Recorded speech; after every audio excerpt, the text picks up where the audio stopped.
Un camp de migrants en plein cœur de la ville de Reims. La situation perdure depuis des années. Dans le quartier de la Verrerie, les exilés vivent dans des conditions inhumaines. Tous en quête d'un hébergement d'urgence et d'une vie meilleure en France. Le sourire des enfants apaise un peu ce quotidien douloureux.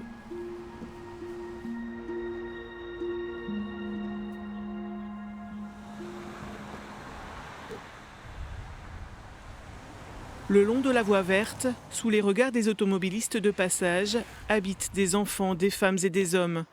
Ils sont près de 70, beaucoup de primo-arrivants, à scruter le temps. La météo est une inquiétude permanente lorsque l'on vit dans une telle précarité. Les familles consolident leurs cabanes pour éviter les infiltrations d'eau. Le vrai défi est de garder un intérieur sec. Des refuges, de toiles et de palettes où dorment Mohamed, Saleh et leurs 3 enfants, Hadi, Mohamed et Adil. Malgré la vie sous la tente et malgré le froid, c'est mieux qu'en Italie. C'est mieux que de voler pour nourrir mes enfants. C'est mieux que d'être dans l'illégalité et de vivre dans la rue. C'est pour cela que je suis venu en France.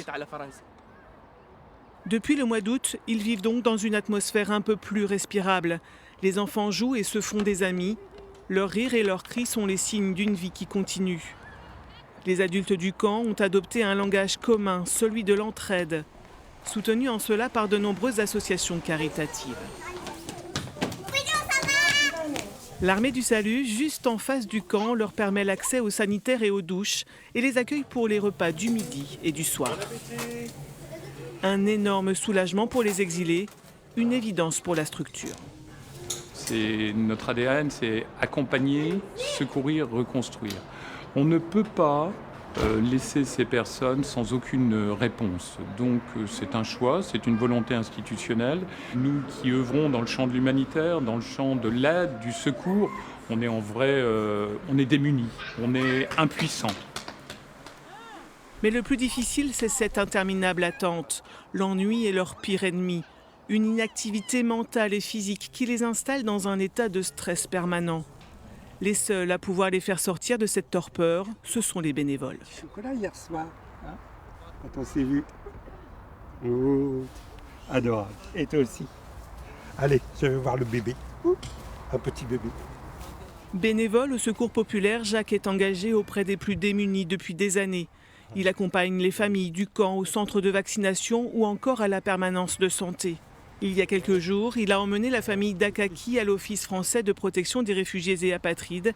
Avec le jeune garçon, des liens forts se sont noués. Ils ont besoin de quelque chose, mais je n'arrive pas à comprendre. Ah, valise. Valise. Ça j'ai. Ok, des valises. Ok. C'est pas un problème, ça. C'est pas un gros problème, les aspects matériels. Enfin, quoi qu'ici, il faut le dire vite. Hein. Ça crée des liens également quand on ne dit pas forcément grand-chose, mais quand on est là ensemble.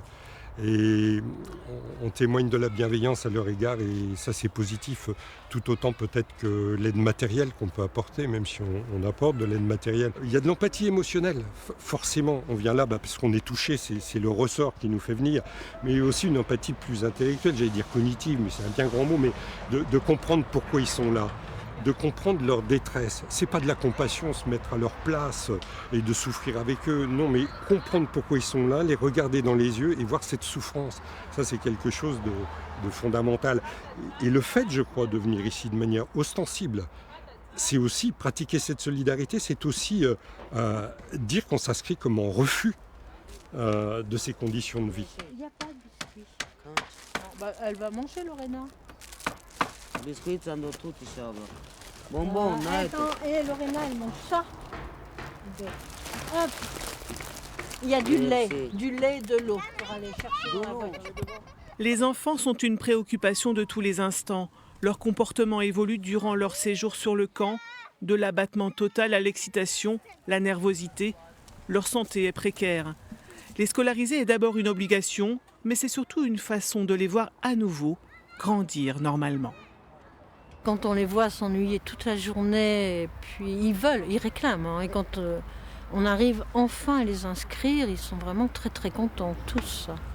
Inscrire un enfant à l'école, rien de plus facile dans les textes. En réalité, administrativement, c'est un parcours long et parfois sans issue. Ça prend beaucoup de temps et ça prend beaucoup d'énergie. Il est très difficile de ne pas s'énerver. On se retrouve face à des personnes qui ont elles-mêmes des consignes.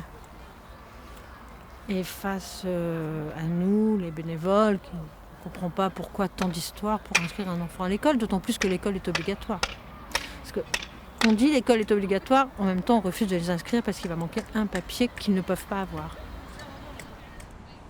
Ils se sont réinventés leur vie dans ces cabanes de fortune ou sous ces toiles de tente, une existence qu'ils aspirent tous à quitter au plus vite.